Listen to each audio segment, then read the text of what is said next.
स्वागत है आपका हमारे YouTube चैनल में। आज हम पढ़ेंगे साइंस क्लास 10 का दूसरा चैप्टर, साइंस का दूसरा चैप्टर। चैप्टर का नाम है अम्ल, क्षारक और लवण। तो इसमें हमको पढ़ना है अम्ल, क्षारक और लवण के बारे में। तो चलिए स्टार्ट करते हैं। सबसे पहले देखते हैं अम्ल क्या होता है। अम्ल यानी एसिड। एसिड क्या होता है? तो अम्ल पहले भी पढ़ चुके हैं कि अम्ल क्या होता है। स्वाद में खट्टे होते हैं।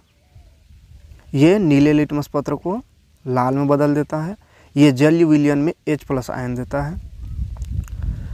तो ये तीन चीज़ को याद रखना है। तो अम्ल का स्वाद कैसा होता है? तो वो खट्टा होता है, नीले लिटमस पत्र को लाल कर देता है। मेन डिफिनेशन है ये जलीय विलयन में H+ आयन देता है। इसका जलीय विलयन यानी अम्ल को अगर हम जल में घोलें तो H+ आयन देता है। एसिड शब्द लैटिन भाषा से लिया गया है जिसका अर्थ होता है खट्टा। तो एसिड जो है, अम्ल को इंग्लिश में एसिड बोलते हैं। तो एसिड जो है वो लैटिन भाषा का शब्द है जिसका मतलब होता है खट्टा। और दो तरह का अम्ल होता है, एक होता है प्रबल अम्ल और एक दुर्बल अम्ल।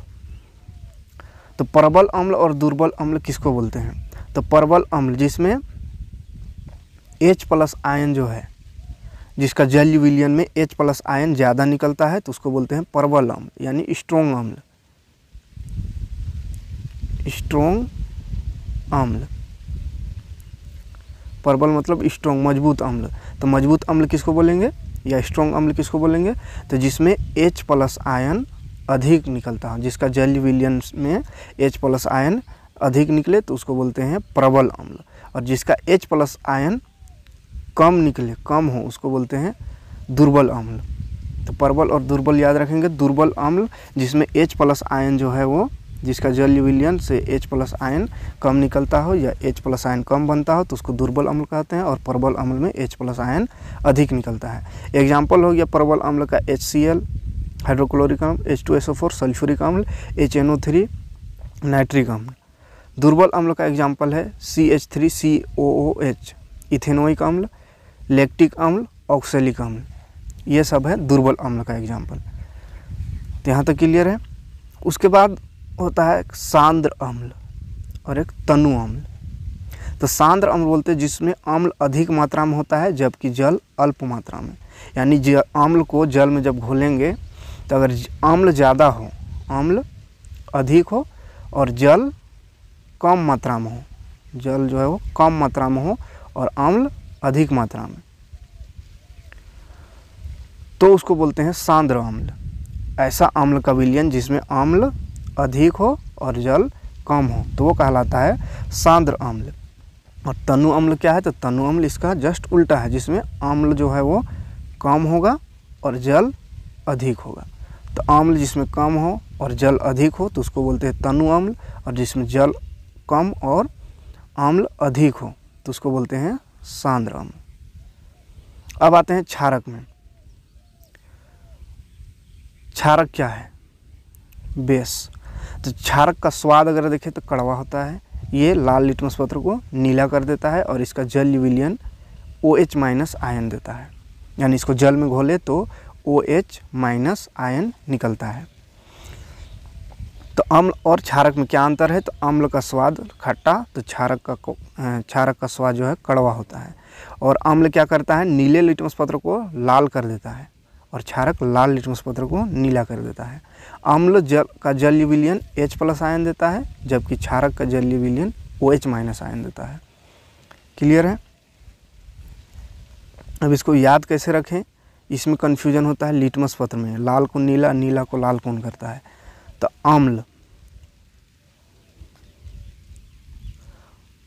अम्ल का ल लास्ट में ल है, इसे याद रखना कि ये लाल करता है। अम्ल जो है लाल करेगा, तो किसको लाल करेगा? नीला लिटमस पत्र को, नीला लिटमस पत्र को लाल कर देता है। और जस्ट इसका उल्टा क्षारक जो है वो लाल लिटमस पत्र को नीला कर देता है। और अगर क्षारक में नीला लिटमस पत्र डाला जाए तो क्या होगा? तो नो चेंज, कोई चेंज नहीं होगा। सिर्फ ये लाल लिटमस पत्र को नीला करता है, नीला को लाल नहीं करेगा।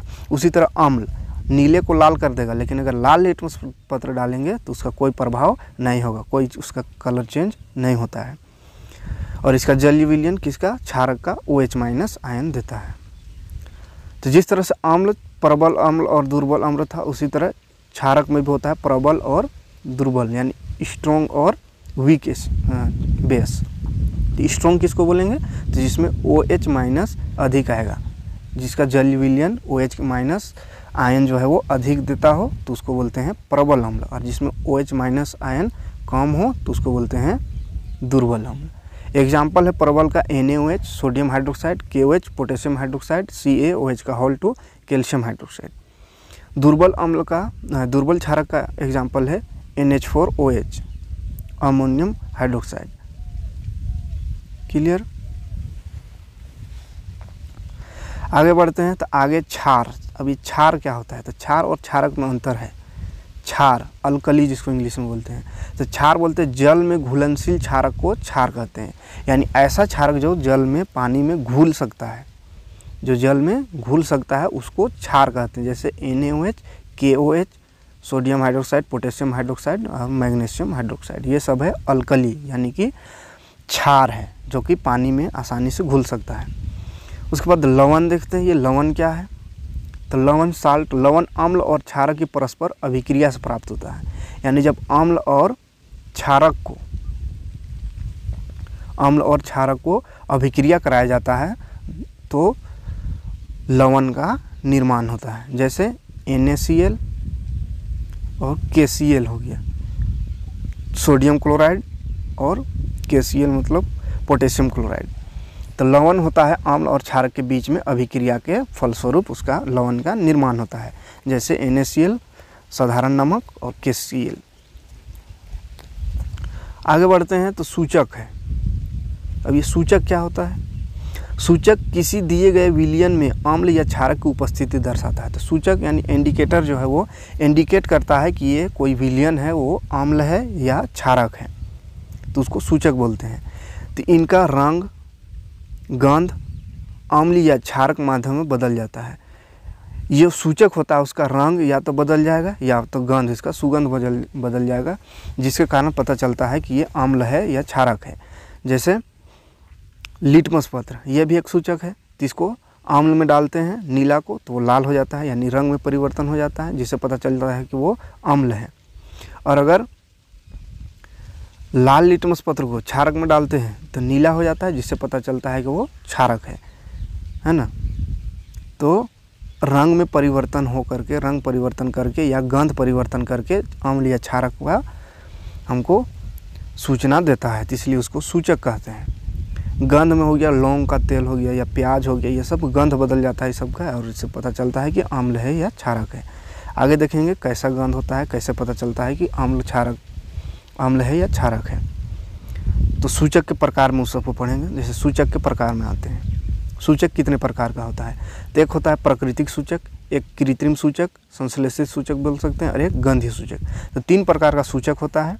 प्राकृतिक सूचक पौधों में पाया जाता है, यानी प्राकृतिक चीज़ों में पाया जाता है, जैसे पौधा में। जैसे इसका एग्जाम्पल लाल लिटमस पत्र हो गया, लाल पत्ता गोभी, हाइड्रेजिया पौधे के फूल और हल्दी, तो ये सब है प्राकृतिक सूचक। कृत्रिम सूचक क्या है, तो ये एक रासायनिक पदार्थ है जो मानव निर्मित है, जैसे मेथिल ऑरेंज और फिनोल्फ्थेलिन। गंधीय सूचक क्या है, तो गंधीय सूचक उसको बोलते हैं जो अपने गंध को परिवर्तन करके और ये बताता है कि क्षारक है या अम्ल है। क्षारक या अम्ल का पता लगाता है कैसे, तो अपना गंध को परिवर्तन करके, जैसे प्याज हो गया और लौंग का तेल। यहाँ तक क्लियर है। आगे बढ़ते हैं। अब देखते हैं अलग अलग सूचक में अम्ल या क्षारक का प्रभाव कैसे होता है। जैसे लिटमस में अगर ये अम्ल है तो अम्ल में डालेंगे लिटमस पत्र, लाल लिटमस पत्र, और अम्ल में क्या होता है, तो लाल हो जाता है। कौन सा लिटमस पत्र, तो नीला लिटमस पत्र है ना, छुट्टी है। नीला लिटमस पत्र को अगर अम्ल में डाले तो लाल हो जाता है, और लाल लिटमस पत्र को अगर क्षारक में डाले तो वो नीला हो जाता है। इसी तरह लाल पत्ता गोभी का रस अगर अम्ल में डालेंगे तो वो लाल ही रहेगा, और अगर क्षारक में डालेंगे तो वो हरा हो जाता है। हल्दी जैसे अम्ल में कोई बदलाव नहीं करेगा, जैसा रहता है हल्दी वैसा ही रहेगा आम्ल में, कोई बदलाव नहीं होगा। लेकिन अगर क्षारक में डालेंगे तो हल्दी लाल हो जाता है। इसलिए देखते हैं कभी कभी जैसे कपड़ा सब में अगर लगा हुआ है हल्दी का, जब उसमें साबुन से धोते हैं तो वो लाल हो जाता है। उसके बाद हाइड्रेंजिया का फूल का रस वो नीला हो जाता है अम्ल में, और क्षारक में डालेंगे तो गुलाबी हो जाएगा। फिनोल्फ्थेलिन देखते हैं, तो फिनोल्फ्थेलिन को अगर अम्ल में डालेंगे तो रंगहीन हो जाएगा, कोई कलर उसका नहीं दिखाएगा, और अगर क्षारक में डालेंगे तो गुलाबी हो जाता है। मीथेल ऑरेंज क्या होता है, तो अम्ल में लाल हो जाता है और क्षारक में पीला हो जाता है। प्याज का रस तीक्ष्ण गंध देता है अम्ल में, और क्षारक में कोई गंध नहीं देता है। वैनिला समान गंध रहती है, कोई परिवर्तन नहीं होता है, और इसमें गंध में परिवर्तन हो जाता है क्षारक में। लौंग का तेल में भी कोई गंध नहीं देता है अम्ल में, क्षारक में डालेंगे और समान गंध रहता है, लौंग का तेल के जैसे गंध है वैसे ही रहेगा अम्ल में, और क्षारक में डालेंगे तो कोई गंध नहीं देता है। यहाँ तक क्लियर है सूचक। अब आगे बढ़ते हैं तो देखते हैं अम्ल और क्षारक के रासायनिक गुण। अम्ल और क्षारक का क्या क्या रासायनिक गुण है। रासायनिक गुण मतलब ये कैसे अभिक्रिया करता है, धातु से या अम्ल क्षारक दोनों मिलाने से क्या अभिक्रिया होता है, ये सब अभिक्रिया इसमें पढ़ना है। जैसे धातु की अभिक्रिया, अम्ल के साथ क्या होता है, क्षारक के साथ क्या होता है। तो अम्ल को जब धातु से अभिक्रिया कराया जाता है तो वो लवण और हाइड्रोजन गैस उत्पन्न करता है। जैसे HCl अम्ल है, जिंक धातु है, दोनों को जब अभिक्रिया कराया जाता है तो जिंक क्लोराइड ये लवण बनता है और उसके साथ साथ हाइड्रोजन गैस निकलता है। तो अम्ल को धातु से रिएक्शन कराने से क्या बनता है, तो लवण और हाइड्रोजन गैस निकलता है। तो क्वेश्चन आता है एग्जाम में ये सब कि अम्ल को जब धातु से अभिक्रिया कराया जाता है तो क्या होता है, तो क्या लिखेंगे, लवण और हाइड्रोजन गैस निकलता है। इसी तरह अगर धातु को क्षारक से अभिक्रिया कराएं तो क्या होता है, तो इसमें भी लवण और हाइड्रोजन गैस ही निकलता है। जैसे NaOH सोडियम हाइड्रोक्साइड क्षारक है, Zn जिंक धातु है, इसको अभिक्रिया कराते हैं तो Na2ZnO2 ये लवण हो गया, सोडियम जिंकेट जिसका नाम है, और इसके साथ साथ हाइड्रोजन गैस निकलता है। क्लियर है। धातु कार्बोनेट तथा धातु बाइकार्बोनेट के साथ अभिक्रिया, यानी धातु कार्बोनेट और धातु बाइकार्बोनेट के साथ अगर अम्ल और क्षारक को अभिक्रिया कराएं तो क्या होता है।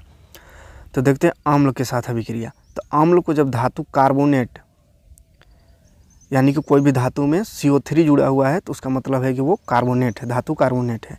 तो अम्ल को अगर धातु कार्बोनेट से अभिक्रिया कराते हैं तो लवण बनता है, उसके साथ साथ कार्बन डाइऑक्साइड गैस और जल, ये तीन चीज़ का निर्माण होता है अम्ल और धातु कार्बोनेट से रिएक्शन कराने से। जैसे एग्जाम्पल के लिए HCl हो गया अम्ल, Na2CO3 सोडियम कार्बोनेट हो गया धातु कार्बोनेट, इसको अभिक्रिया कराते हैं तो NaCl नमक बना, ये लवण हुआ, CO2 कार्बन डाइऑक्साइड और H2O जल बनता है। तो अम्ल के साथ धातु कार्बोनेट के अभिक्रिया से क्या क्या निकलता है, क्या क्या बनता है, तो लवण, कार्बन डाइऑक्साइड और जल, तीन चीज़।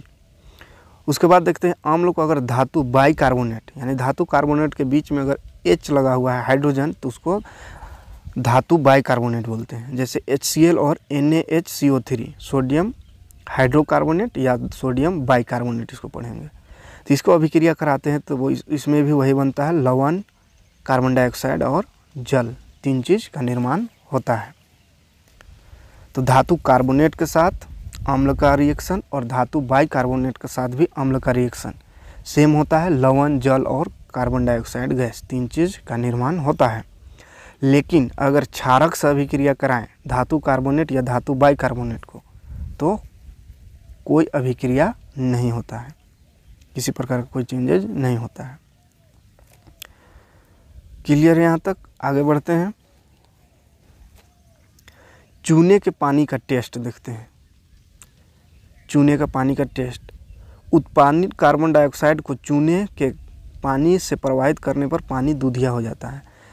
तो कार्बन डाइऑक्साइड को जब चूने के पानी से प्रवाहित किया जाता है, चूने के पानी में प्रवाहित किया जाता है तो वो क्या हो जाता है, उसका रंग दूधिया हो जाता है। जैसे CaCOH का होल 2 ये चूना पानी है जिसमें CO2 गैस यानी कार्बन डाइऑक्साइड गैस से अगर अभिक्रिया कराएंगे, चूने का पानी को कार्बन डाइऑक्साइड गैस से अभिक्रिया कराएंगे तो वो बनता है CaCO3 कैल्शियम कार्बोनेट, सफ़ेद अवक्षेप उसका बन जाता है, इसके साथ साथ जल, तो इसलिए वो दूधिया हो जाता है।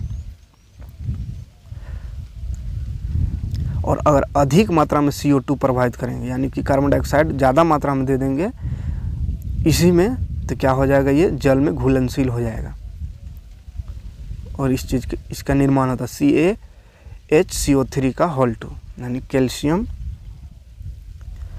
बाइकार्बोनेट का निर्माण होता है। क्लियर है यहाँ तक। अब अगला अभिक्रिया देखते हैं, अम्ल और क्षारक। अम्ल और क्षारक के बीच अभिक्रिया। अम्ल और क्षारक के बीच अभिक्रिया कराने से इस पहले भी बताएं लवण और जल का निर्माण होता है और इसी को बोलते हैं उदासीनीकरण अभिक्रिया। जब अम्ल और क्षारक का प्रेक्षित प्रभाव तथा क्षारक द्वारा अम्ल का प्रभाव समाप्त हो जाता है, यानी कि जब अम्ल और क्षारक को अभिक्रिया कराते हैं तो अम्ल जो है वो क्षारक के गुण को ख़त्म कर देता है और क्षारक अम्ल के गुण को ख़त्म कर देता है, यानी दोनों एक दूसरे के गुण को ख़त्म कर देता है, समाप्त कर देता है और वो जो बनता है लवण और जल का निर्माण करता है। इसलिए उसको बोलते हैं उदासीनीकरण अभिक्रिया। क्यों बोलते हैं? क्योंकि दोनों एक दूसरे के गुण को उदासीन कर देता है, समाप्त कर देता है।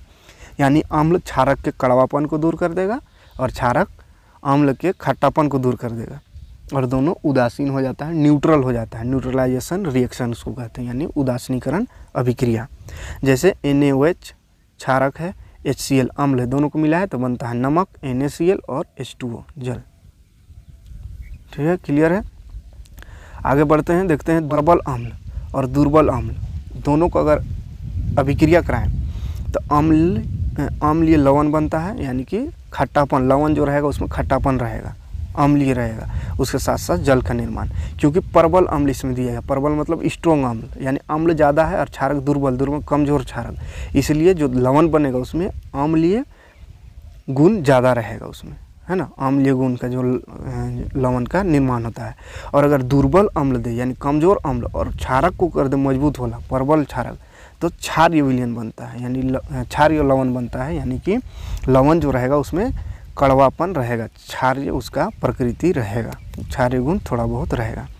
और अगर प्रबल अम्ल और प्रबल क्षारक दोनों मजबूत को मिला दे, प्रबल अम्ल भी और प्रबल क्षारक भी, स्ट्रॉन्ग अम्ल और स्ट्रॉन्ग एसिड और बेस दोनों स्ट्रॉन्ग रहे तो उदासीन लवण बनाता है। उदासीन लवण मतलब उसमें ना अम्लता का गुण रहेगा ना क्षारक का गुण रहेगा, वो उदासीन लवण कहलाता है। और अगर कमज़ोर रहे दोनों, यानी दोनों बराबर है, तो भी उदासीन लवण बनेगा, ना अम्लीय रहेगा उसमें गुण, ना क्षारीय गुण रहेगा। तो यहाँ तक क्लियर है। आगे बढ़ें, तो आगे बढ़ते हैं तो आगे देख रहे हैं अम्लों के साथ धातु ऑक्साइड का अभिक्रिया। अम्ल जो है वो धातु ऑक्साइड के साथ कैसा अभिक्रिया करता है और क्या निर्माण करता है? तो अम्ल जो है धातु ऑक्साइड से अभिक्रिया करके भी लवण और जल निर्माण करता है।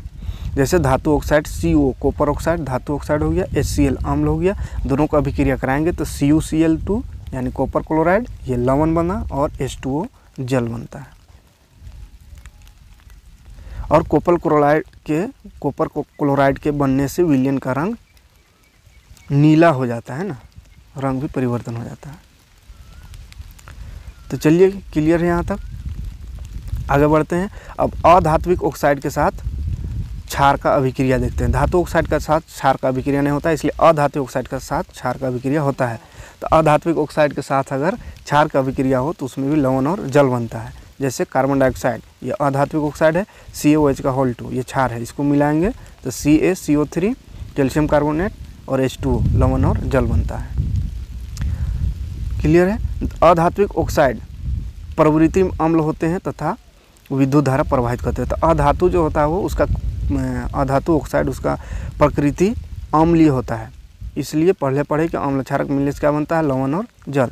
तो क्योंकि इसका प्रकृति अधात्विक ऑक्साइड का अम्ल होता है और क्षारक से इसको अभिक्रिया करा रहे हैं तो लवण और जल का निर्माण होता है।